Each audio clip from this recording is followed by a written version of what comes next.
ठीक है। ये पूरा जो गीता चल रही है कृष्ण और अर्जुन के संवाद पे चल रही है। अर्जुन की जगह हम अपने आप को रखेंगे और जो यहाँ पे बताया जाता है उसे सत्य समझेंगे और उस पे हम कैसे अमल कर सकते हैं, क्योंकि अर्जुन ने भी किया है, तभी महाभारत युद्ध हो पाया है और विजय भी हुई है। तो वो विजय हमें भी हासिल करनी है। लेकिन अब जो युद्ध भूमि है, ये वाला फ़ोन ले जाओ। जो युद्ध भूमि है ना, वो अब बाहर नहीं है, वो हमारे भीतर है। अब हमें अपने भीतर अपने मन से विजय पानी है, ठीक है? हमारी लड़ाई अपने मन से है, अपने विचारों से है, अपने भाव से है, ठीक है? तो युद्ध हमें यहाँ पे लड़ना है। बस स्थिति हमारी अर्जुन की तरह ही है। तो इस श्लोक में कृष्ण अर्जुन से कहते हैं, मनुष्य अपने मन और बुद्धि से जो मार्ग पकड़े वही उसे जीवन में सफलता और शांति देता है। मतलब अपने मन और बुद्धि से, जो आपके भीतर से आता है।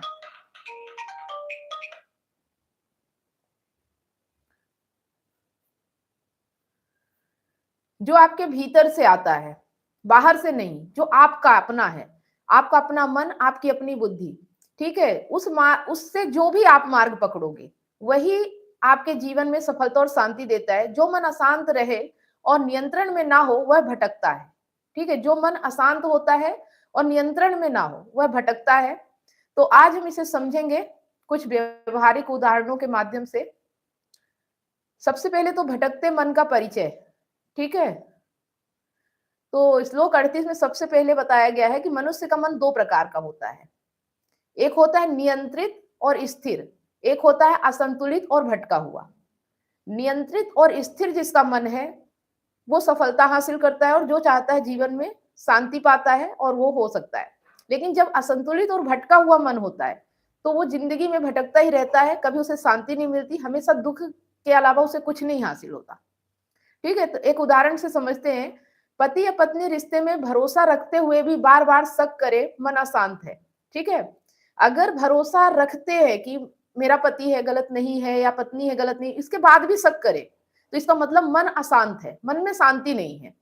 कोई युवक या युवती शादी के नाम पर बार-बार ठगे जाएँ, असंतुलित निर्णय, मतलब कि आज के समय में जो शादी.com है या जो ऐप के माध्यम से होता है, वहाँ पे एक बार चलो गलती से हो गया, लेकिन बार-बार अगर ठगे जा रहे हो तो असंतुलित निर्णय है, आप सही निर्णय नहीं ले पा रहे। ठीक है? तो गीता कहती है मन की स्थिरता जीवन का आधार है। अगर मन स्थिर है तो जीवन का आधार है, अगर मन स्थिर नहीं है, अस्थिर है तो जीवन में दुःख के अलावा कुछ भी नहीं है। एक गाँव में रमेश नाम का व्यक्ति था, वह शादीशुदा था।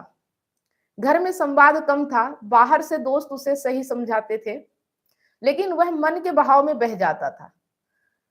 घर में अपनी पत्नी से संवाद नहीं हो पाता था, बातचीत नहीं, लेकिन दोस्त समझाते थे। लेकिन वह मन के बहाव में बह जाता था, परिणाम के रिश्ते बिगड़े, विश्वास खोया और मानसिक तनाव बढ़ा। यदि रमेश मन को नियंत्रित करता, तो ना रिश्ते टूटते, ना तनाव बढ़ता। पर मन को नियंत्रित कैसे करें? आज के जीवन में यह श्लोक हमें यह सिखाता है कि धोखा और शक, मन अशांत हो तो इंसान छोटे संकेतों को बड़ा बना देता है। ये जो धोखा और संकेत होते हैं ना, ये मन अशांत होने की निशानी है। इसमें हम छोटी सी बात को बहुत बड़ा बना देते हैं। अगर थोड़ा सा भी संदेह हो तो उसे हम बहुत बड़ा बना के अपने जीवन में खुद ही दुख आमंत्रित कर लेते हैं। अगर रिश्तों में विफलता है तो मन और बुद्धि का संतुलन नहीं, गलत फैसले।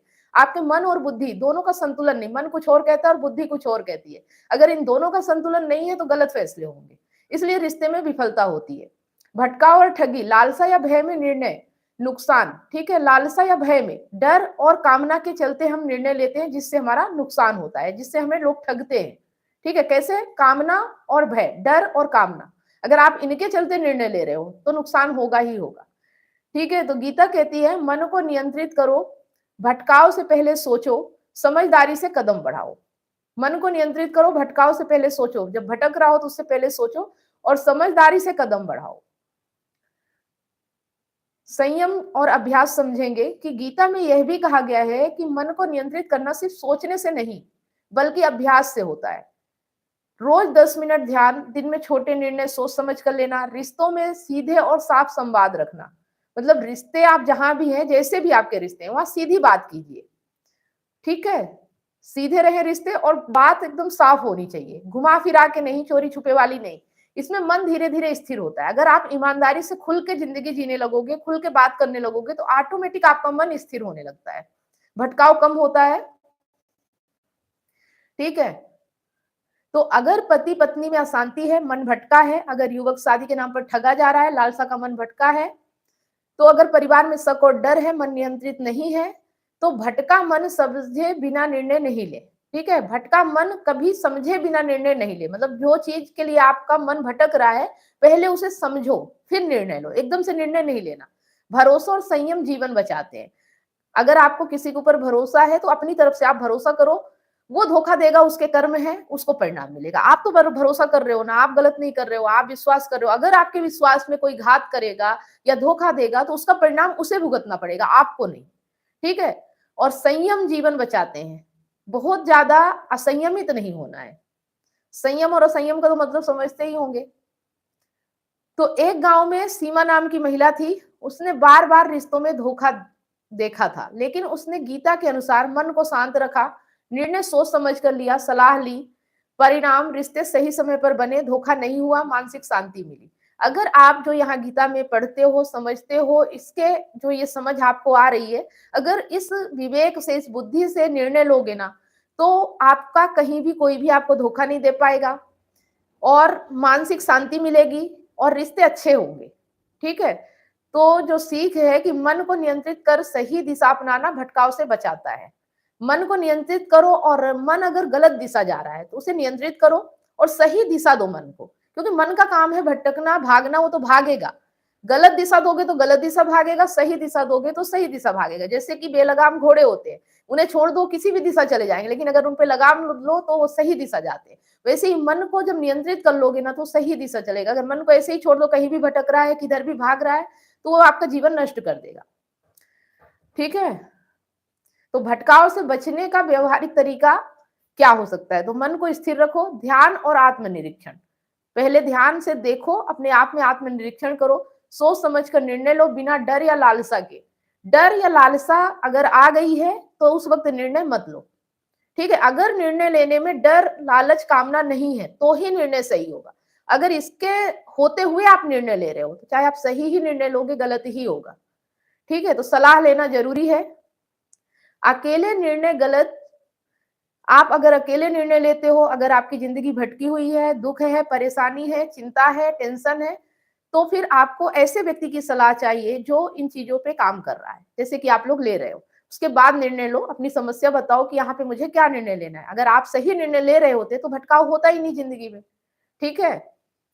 तो जैसे कि उदाहरण है कि शादी के नाम पे ठगे जाने पर विशेषज्ञ से राय, रिश्तों में शक या असमझदारी, परामर्श ले। ठीक है। अगर कोई, देखो आजकल जो ये ऐप आ गए हैं ना, इसमें बहुत से लोग ठगे जा रहे हैं। कहीं इंदौर में या कहीं था कि करोड़ों की उनसे करोड़ों रुपए ऐंठे गए सिर्फ शादी के नाम पे। सोचो कि कैसे होता होगा। ठीक है। तो यहाँ पे आपको कुछ नहीं मिल रहा है, यहाँ पे आपको सिर्फ समझ मिल रही है, विवेक मिल रहा है। और जो यहाँ बताया जाता है, अगर उस समझ के साथ आप निर्णय लोगे, तो आपकी जिंदगी में कभी भी भटकाव होगा ही नहीं। ठीक है। तो अगर कुछ पूछना चाहते हैं तो पूछ सकते हैं। आज हमने क्या समझा है कि अपने मन के भटकाव को कैसे समझें, आत्मनिरीक्षण करें और समझदारी के साथ निर्णय लें। है ना। अगर कहीं मन भटक रहा है, तो थोड़ा सा रुके और देखें कि क्या सही दिशा है या गलत दिशा है। डर, लालच, कामना, स्वार्थ है, या आप मुक्त हो, आपको कुछ भी नहीं हो रहा है, फिर आप निर्णय ले रहे हो निष्काम भाव से। काम के भाव से निर्णय लोगे तो परेशानी ही उठानी पड़ेगी। ठीक है। यही जीवन का परिणाम है। जैसे कि अगर पत्नी सही हो जाए, तो ये एक कामना है। ठीक है। कहीं छोड़ के ना चली जाए, ये डर है।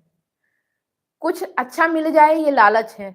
तो आप देखो कि आपके मन में चल क्या रहा है, और जो चल रहा है उससे पहले देख लो, आत्मनिरीक्षण लो, और उस वक्त निर्णय मत लो।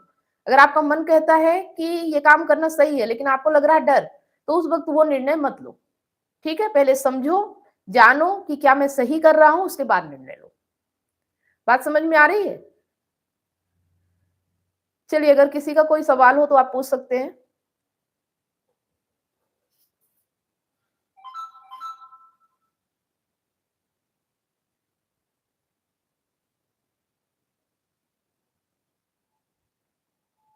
चलिए पूछिए, अगर किसी का कोई सवाल है। संदीप जी, आपको कुछ पूछना है? राजेश कुमार, राजकिशोर जी।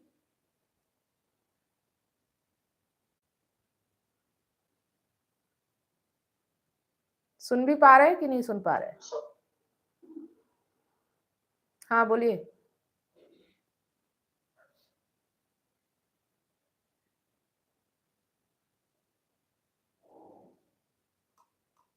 संदीप जी आप कुछ कह रहे थे, बोलिए। कोई सवाल नहीं, सवाल नहीं सकते। ठीक है, बाकी काम कर रहे हैं जो बताया गया है? नहीं किया मैडम, आज बात पे करती थी, काम नहीं किया। ठीक है, राजकिशोर जी आप बताइए, आपको कुछ पूछना है?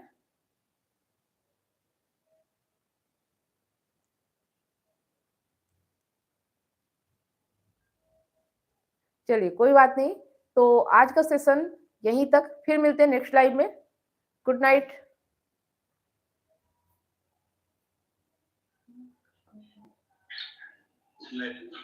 क्या आप अपने पार्टनर की बेवफाई से टूट चुके हैं? क्या विश्वास टूटने से आपकी जिंदगी और आपका करियर दांव पे लगा है? विश्वास की कमी, डिप्रेशन और अकेलापन आपको घेर रहे हैं। आप अपने हस्बैंड, वाइफ या सहकर्मियों पर भरोसा नहीं कर पा रहे हैं, लेकिन अब यह दर्द खत्म हो सकता है।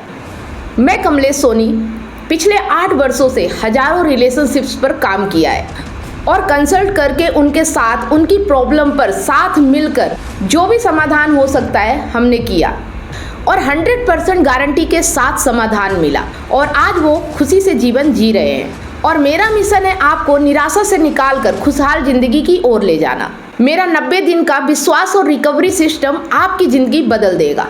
हमारे एक्सपर्ट्स कोचिंग, कंसल्टिंग और हीलिंग के साथ अपने रिश्ते में विश्वास और प्यार वापस लाएं, डिप्रेशन और अकेलापन से मुक्ति पाएं और अपनी मैरिड लाइफ और करियर को नई उड़ान दें।